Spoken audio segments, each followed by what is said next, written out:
Allahu Allah, Allahu Allah, Allahu Allah, Allahu Allah, Allahu Allah, Allahu Allah, Allahu Allah, Allahu Allah, Allahu Allah.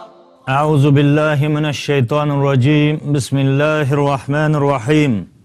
Alhamdulillah nahmaduhu wa nasta'inuhu wa nastaghfiruh. ونعوذ بالله من شرور أنفسنا ومن سيئات أعمالنا من يهده الله فلا مضل له ومن يضلل فلا هادي له أشهد أن لا إله إلا الله وأشهد أن محمدا عبده ورسوله أما بعد Barliq hamd sanalar alemlerinin perverdigarı Allah Teala'ga xasdır.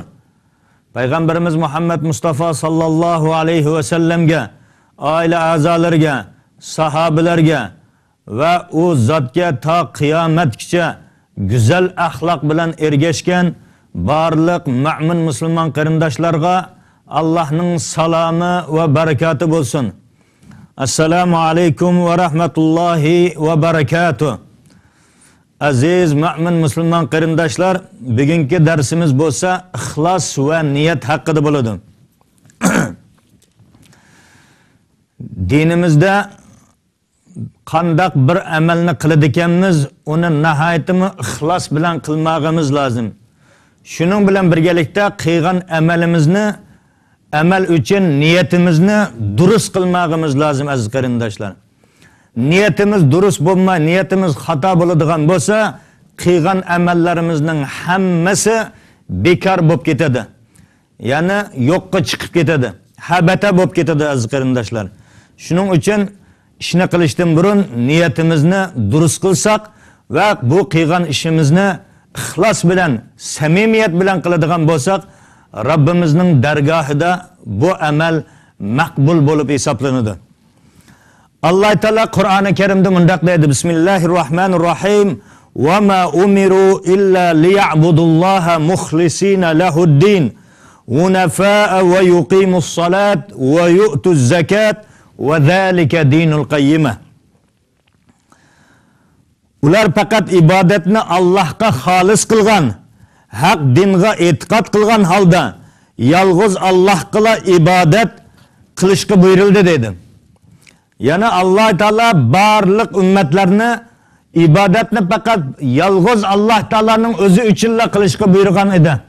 Oldingi Hristiyan dini bo'lsin va yoki Yahudi dinlar bo'lsin, ana shularning hammasiga taat ibodatni faqat olamlarning parvardigori bo'lgan Allah Teala'ga yolg'iz ibodat qilishga buyurgan edi. Namozni ado qilishga, zakatni berishga buyurilgan edi oldingilar ham. Yani şular, yani ibadet, ixlos, namaz, zakatlar to'g'ri dindir dedi. Ve zalika dinul qayyimah. Mana shu taat ibadetlerge buyurgan din haqiqiy to'g'ri dindir dedi. Ama o'z vaqtida ana shu Hristiyanlarga kelgan va Yahudi deb turgan insonlarga kelgan payg'ambarlar ham haqiqiy Allah Teala'nın buyrug'ini ilib kelgan edi. Ama kunlarning, zamonlarning o'tishi bilan ular dinni burmalab, o'zgartib, Allah Teala'ga sherik qo'shishga boshladi. Shuning bilan oxir oqibatda mana bu dinlar amaldan qoldirildi va oxirgi din bo'lib bizning dinimiz islom mana bu keldi. Bu dinimizni payg'ambarimiz oxir zamon payg'ambari bo'lgan Muhammad alayhisalom ilib keldi. Mana bu din kelgandan keyin bu din bizning dinimizdan oldingi barliq dinlar amaldan qoldirildi. Qur'on-i Kerimda mundaq deydi. Bismillahirrahmanirrahim. Wa man yabtaghi ghayral islam dinan falan yuqbala minhu wa huwa fil akhirati minal khasirin. İslam qandaq bir inson islom dinidan boshqa bir dinni istaydigan bo'lsa, xohlaydigan bo'lsa, o insanın hayatı dünyada kılgan taat ibadetlere hergizmi kabul kılınmaydı. O ahirette bolsa ziyan tartquvchilardan bo'ladi dedi. Yani İslam dini keldi mi? Onundan aldığınki dinlerinin hemmesi etkes kılındı aziz qarindoshlar. Chunki bu islom dini olamlarning parvardigori bo'lgan Alloh taolo rozi bo'lgan dindir. Shuning uchun Allohning buyrug'ini bajo keltiramiz, Alloh buyurganini qilamiz, Alloh qaytargan ishdan qaytamiz va Alloh buyurgan ishlarni ham chin ko'nglimiz bilan, samimiyat bilan, ixlos bilan, yaxshi niyat bilan qilamiz. Aks holda qilgan amallarimiz qabul qilinmaydi. Va boshqa bir oyatda Alloh taolo mundaq deydi: Bismillahirrohmanirrohim. Lan yanalalloha luhumuha va la dima'uha walakin yanaluhu taqva minkum. Allohga ularning go'shtlari va qonlari yetib bormaydi. Allohga yetidigini faqat sizlarning taqvodorliginglardir deb. Masalan, bir inson qurbonlik qildi. Mana men qurbonlik qildim, qon oqizdim va buning go'shtlarini insonlarga, miskinlarga, beva bechoralarga tarqatdim deb faxrlanib yuradigan bo'lsa, Allohning roziligini, rizoligini ko'zlamaydigan bo'lsa, bu insonning qilgan qurbonligi hargizmi qabul qilinmaydi. Chunki Alloh taolo sizni bizlarning qilgan qurbonligimizga ehtiyoji yo'qdir. Bu qurbonlikni faqat Robbim buyurdi. Men Robbimningki buyrug'ini ijro qilib ataman, bajo keltirib olaman degan yaxshi niyat bilan yoki meni insonlar baydisin, manda qurbonlik qildi, manda go'shtlardan insonlarga taqatdi degan niyat bilan qiladigan bo'lsa, u insonning qurbonligi qabul qilinmaydi. Qurbonlikni biz faqat Alloh taolaning buyrug'ini bajo keltirib ataman. Robbim buyurdi. Robbimning buyrug'ini men bajo keltirish mening bandilik, qulluq majburiyatim deb qiladigan bo'lsak, Alloh taolo mana bu qilgan taat ibodatimizni dargohida qabul qiladi. Va yana boshqa bir oyatda aytadi ekanki, qul in tukhfu ma fi sudurikum aw tubduhu ya'lamuhullah. Aytqinki, dilinglardagi mayli yoshiranglar, mayli oshkoralanglar, Alloh uni bilib turg'uvchidir. Niyatni qalbimizda, pukumimiz, dilimizda saqlaymiz. Mana bu saqlagan niyatimizning nima ekanligini Alloh taolo na'ati yaxshi bilib turadi. Og'zimizda Alloh uchun deb turib, qalbimizda insonlar meni anda desin, insonlar meni manda desin deb bir ishni qiladigan bo'lsak, Alloh taolo bilib turg'uvchi zotdir. Bizning niyatimizda nima bo'lsa, shuningga ko'ra Alloh taolo mukofot yoki jazosini beradi.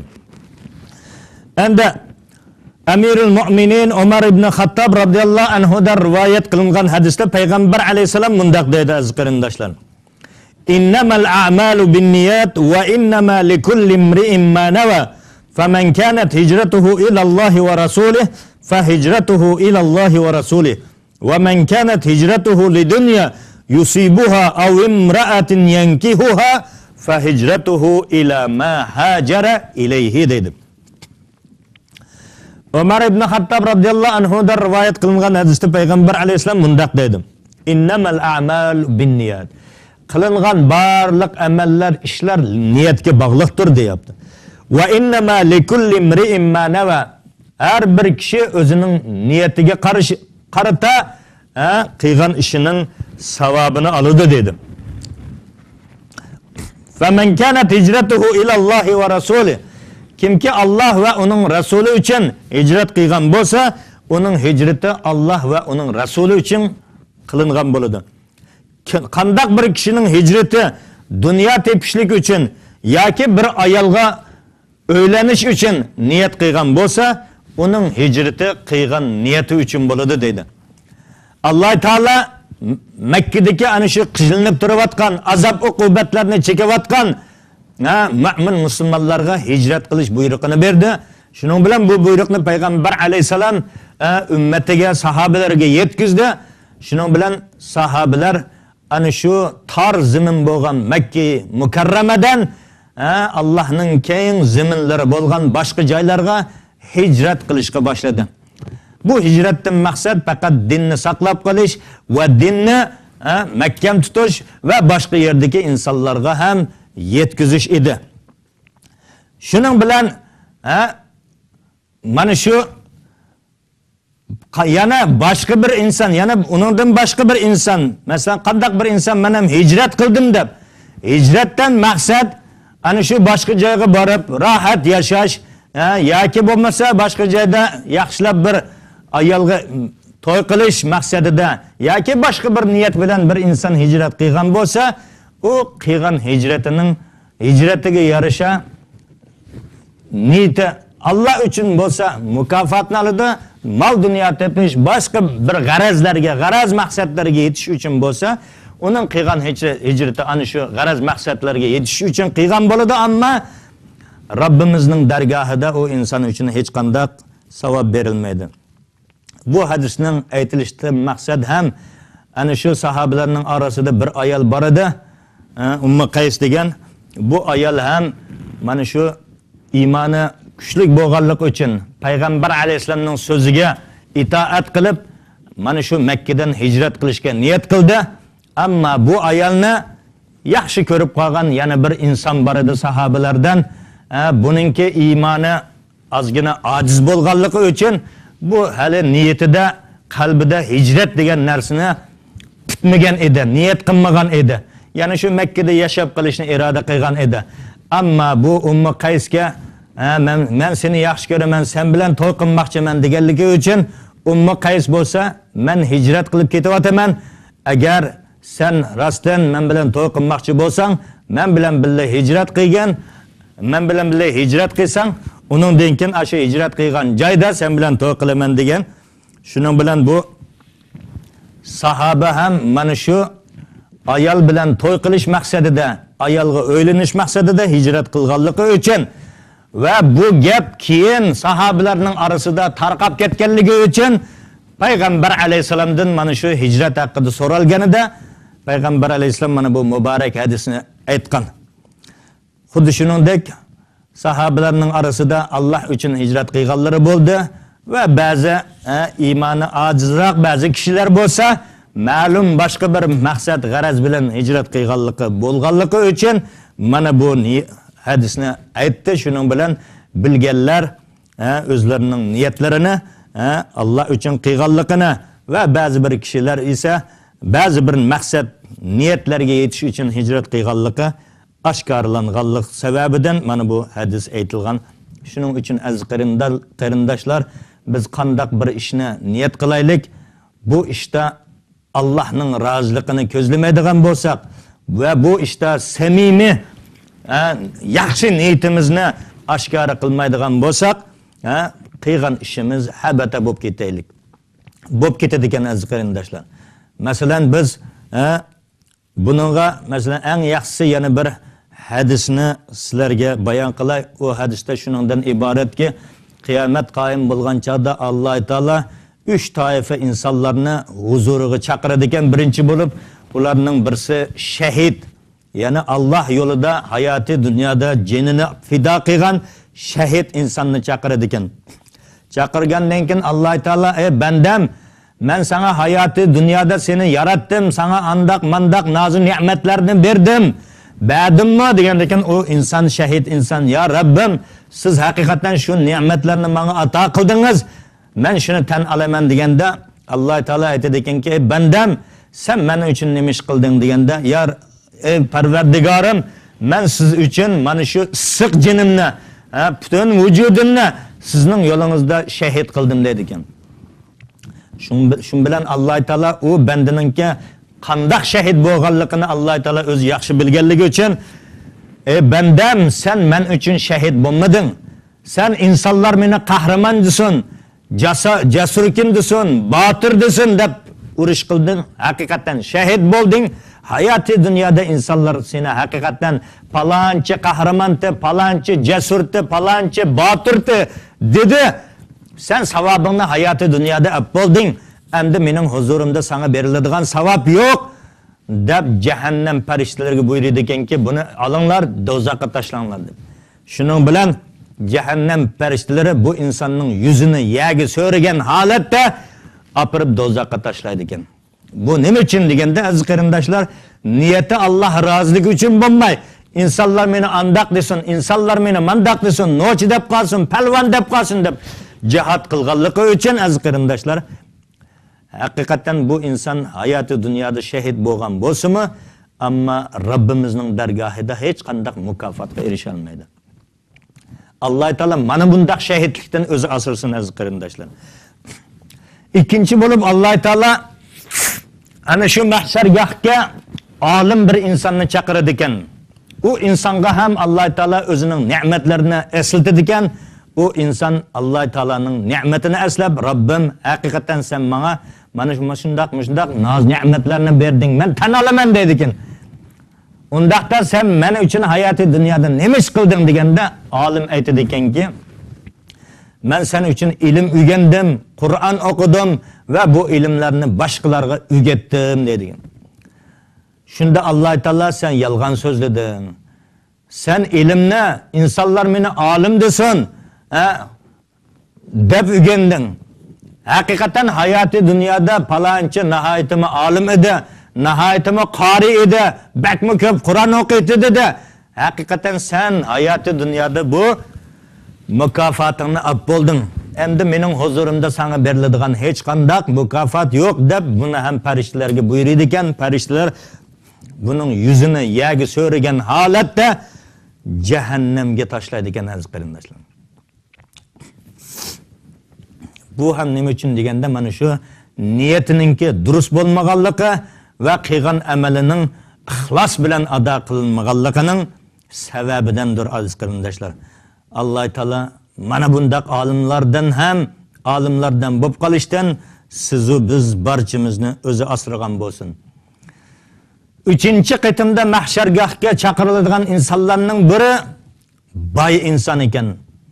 Nihoyatimi ko'p boylik ato qilgan insonlarning birini chaqiradi ekanki, ey bandam, sen men sana bunu nozi ne'matlarni, boyliklarni ato qildim. Deganda o inson, ha Rabbim, sen haqiqatan shu boyliklarni ato qilding. Men buni tan olaman deydi ekan. Shunda Alloh taolo, ey bandam, sen men uchun nima ish qilding hayoti dunyoda? Deganda u banda aytdi ekanki, ey Rabbim, sen buyurgan birorta yo'lni ham tashlamasdan, tark etmasdan, sen buyurgan yo'llarning, ya'ni sen ma joylarga sadaqa qilish kerak degan joylarning hammasiga sadaqa qilib chiqdim. Birisini ham tashlab qo'ymadim deydi ekan. Shunda Alloh taolo, ey bandam, sen yolg'on so'zlading. Sen haqiqatan shu joylarning hammasiga sadaqa ihsonlarni qilding, ammo insonlar meni boydesin, insonlar meni saxiy desin degan niyat bilan qilding. Haqiqatan hayoti dunyoda insonlar seni maqtadi, saxiy dedi, naming hayoti dunyoda qoldi. Mening huzurimda sana beriladigan hech qanday mukofot yo'q deydiganda farishtalarga buyurdi ekan, do'zaxga tashlanglar deb. Mana bu boy badavlat, milliarder, millioner insonni ham yuzini yagi so'ragan holatda dod faryodiga quloq solmasdan farishtalar uni ham do'zaxga tashlaydi degan.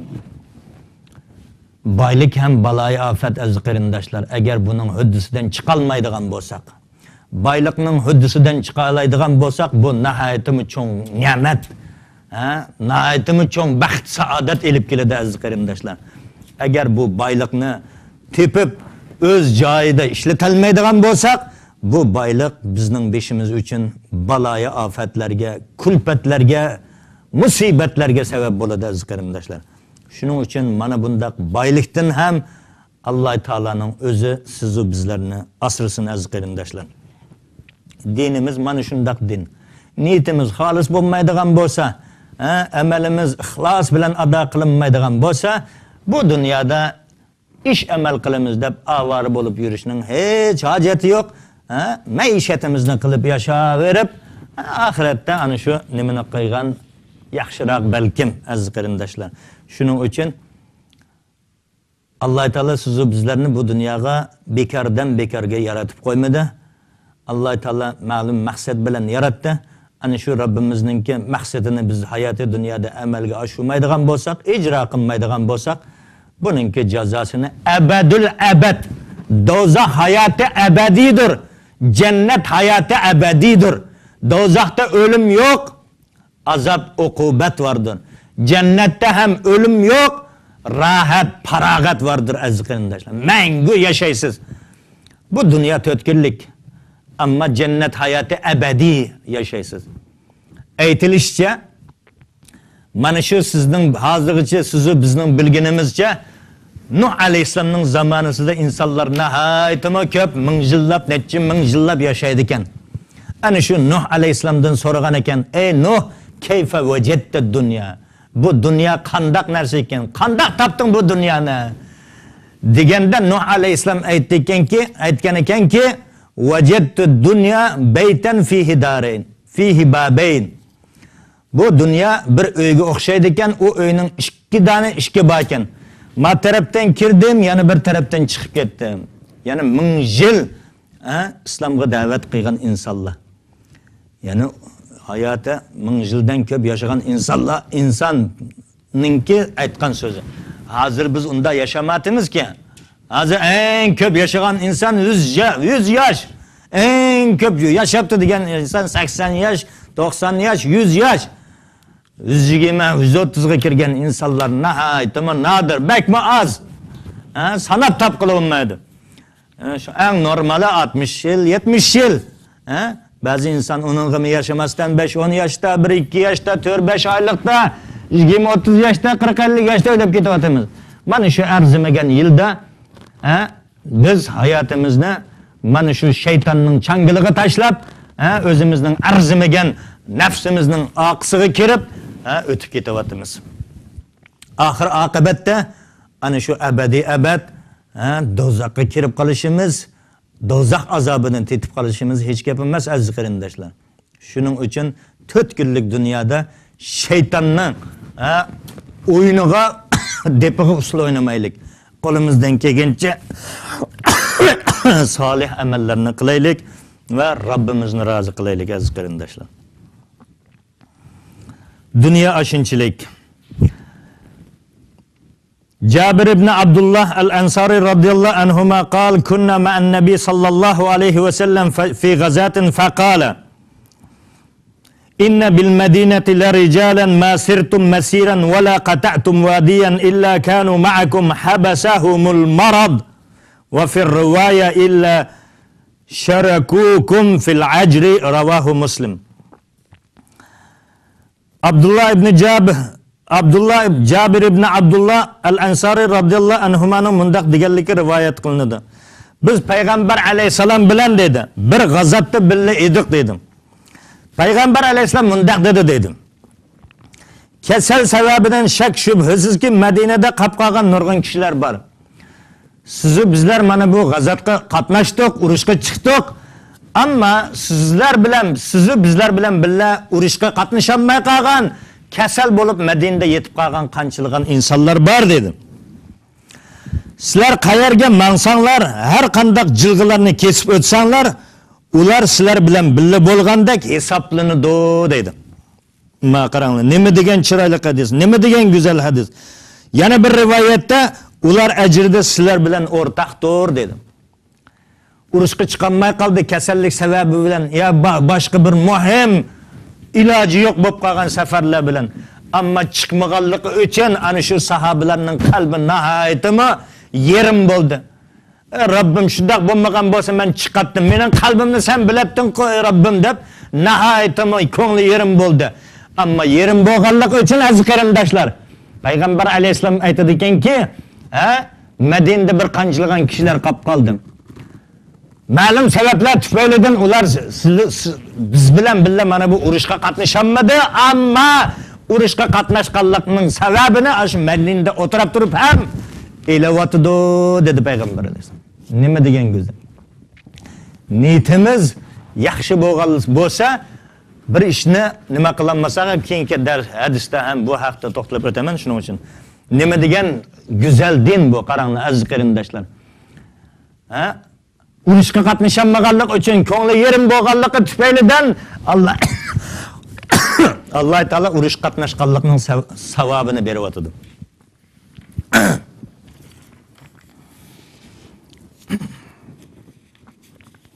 Hadislardan birida yana aytadi ekanki, qala Rasululloh sallallohu alayhi va sallam, innalloha la yanzuru ila ajsamikum va la ila suwarikum, walakin yanzuru ila qulubikum dedi.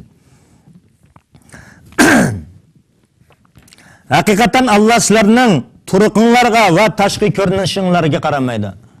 Nihoyatda kuchlik, baquvvat, hayvatlikinglarga va nihoyatda go'zal, chiroylilikinglarga qaramaydi. Nima uchun? Chunki ash turuqni Alloh taolo bergan sizga. Ash go'zallikni Alloh taolo bergan. Sizning go'zalligingizga, sizning turuqingizga Alloh taolo oshiq emaski. O'zi yaratdi sizni. Ashunday go'zal qilib, kimnidir baquvvat, hayvatlik qilib, chiroyli qilib, kimnidir boshqa chiroq qilib. Buningdan hammasi qaysi bandam shukr qiladi va qaysi isyon qiladi, shuni sinash uchun. Aziz qarindoshlar. Nimaga qaraydi o zaman?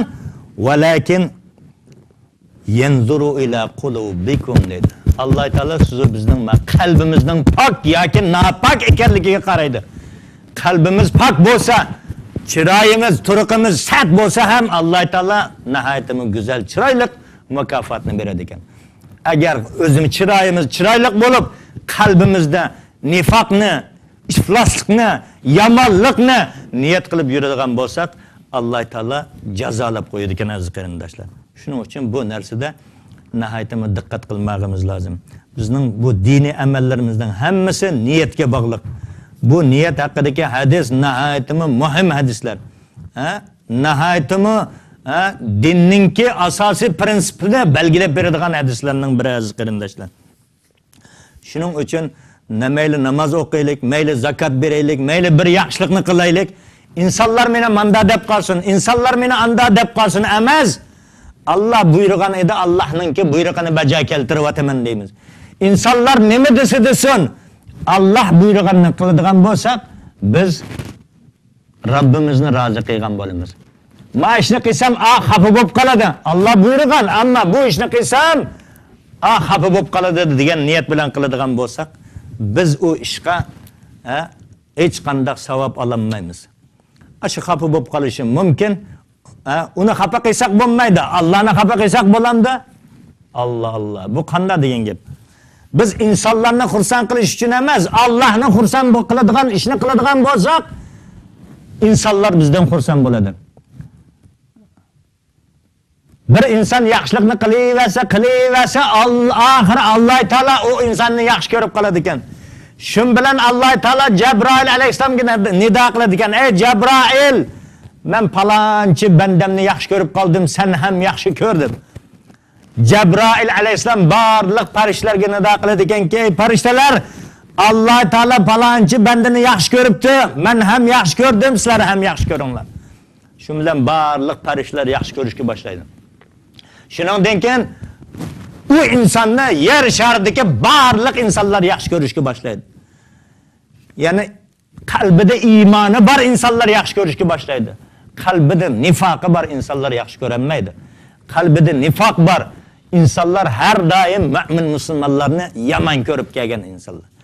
Shuning uchun dunyoda yaxshi insonlar kam, yomon insonlarningki haddi hisobi yo'q.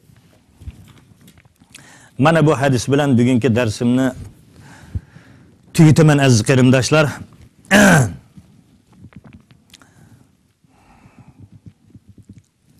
Payg'ambar alayhisalom bir hadisda mundaq deydi. Bu hadis qudusi bo'lib,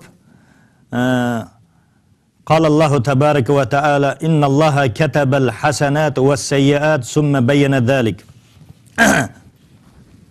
Hadis qudusida mundaq deyilgan: Alloh taolo barliq yaxshilik va yomonliklarni yozdi deydi. Thumma bayyana zalik. Ondan uni mundaq bayon qildi deydi. Yaxshilik, yomonliklarning hammasi yozilib bo'lgan. Uni mundaq bayon qildi deydi. فمن هم بحسنة فلم يعملها كتب الله تبارك وتعالى عنده حسنة كاملة وإن هم بها فعملها كتبها الله 10 حسنات إلى 700 ضعف إلى أضعاف كثيرة dedi. Subhanallah.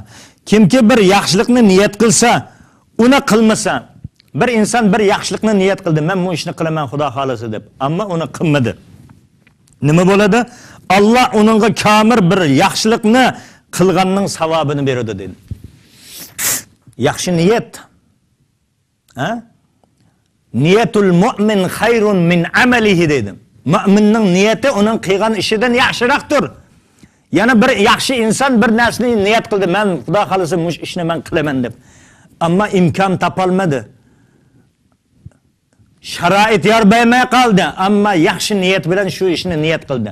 Chunki bu ish Allohning buyurgan ishlaridan biri edi.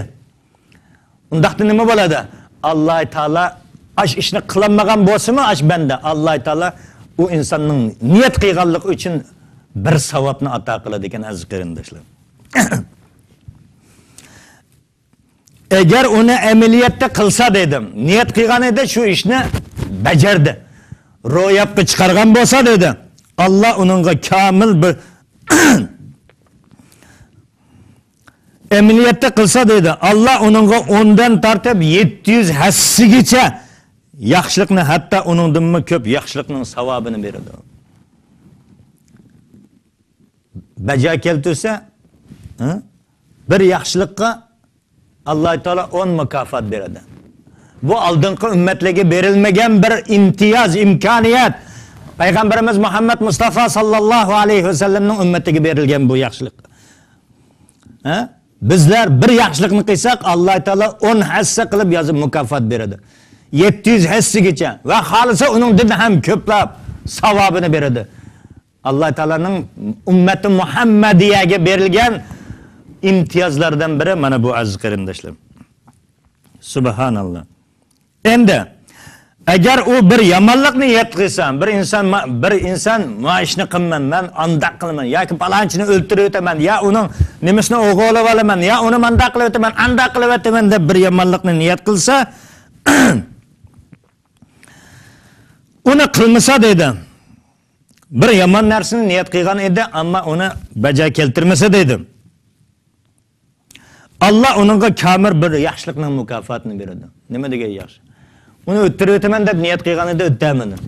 Alloh taolo shu insonga bir mukofot berdi. Uni anda qilaman, manda qilaman deb bir yomonlikni qilgan edi, uni qilmadi, voz kechdi. Yo'q, bo'ldi, men qilmay. Dedi Alloh taolo shu insonga savob beryapti aziz qarindoshlar. Agar uni amaliyotda qilsa, bir yomonlikning gunohini beradi ekan aziz qarindoshlar. Shu ishni qilaman deb oxir amalga oshirgan bo'lsa, bir yomonlik uchun bir jazo beradi ekan Alloh taolo. Ammo bir yaxshilik uchun 10 hassidan 700 hassigacha va uningdan xoligan hassigacha. Mana bu bizning dinimiz islomdir aziz qarindoshlar. Shuning uchun aziz qarindoshlar, qilayotgan ishimizga nihoyatda diqqat qilaylik. Qilayotgan ishimiz agar haqiqatan biz mu'min musulmon bo'ladigan bo'lsak, Allohga iymon keltirgan bo'lsak, hargiz riyo uchun ish qilmaylik. Boshqalar meni maqtasin, olqishlasin, ishni men qilganidan boshqalar mening qilganligimni bilib qolsin. Yo'q, mening bu ishni qilganligimni faqat Alloh bilsa menga kifoya. Chunki Robbim kecha kunduz mening ustimda. Shuning uchun Robbim biladi, Robbimning bilgani men uchun kifoyadir dedigan mana bu e'tiqod iymonda bo'ladigan bo'lsak, biz oxirida Alloh taolaning roziligiga erishgan bandalardan bo'la olamiz aziz qarindoshlar. Shuning uchun barliq ishlarimizni qilayotganda diqqat qilaylik. İşimiz mayli kichik bo'lsin, mayli cho'ng bo'lsin, Allohning roziligini ko'zlagan holda qiladigan bo'lsak, Alloh taolo bizni abadiy abad baxt saodat uyi bo'lgan ana shu jannat bilan mukofotlaydi. Alloh taolo hammamizni ana shunday solih ishlarni qiladigan o'zining solih bandalaridan qilishini tilab qolamiz. Vassalamu alaykum va rahmatullohi va barakatuh. Allahu Allah, Allahu Allah, Allahu Allah, Allahu Allah, Allahu Allah, Allahu Allah, Allahu Allah, Allahu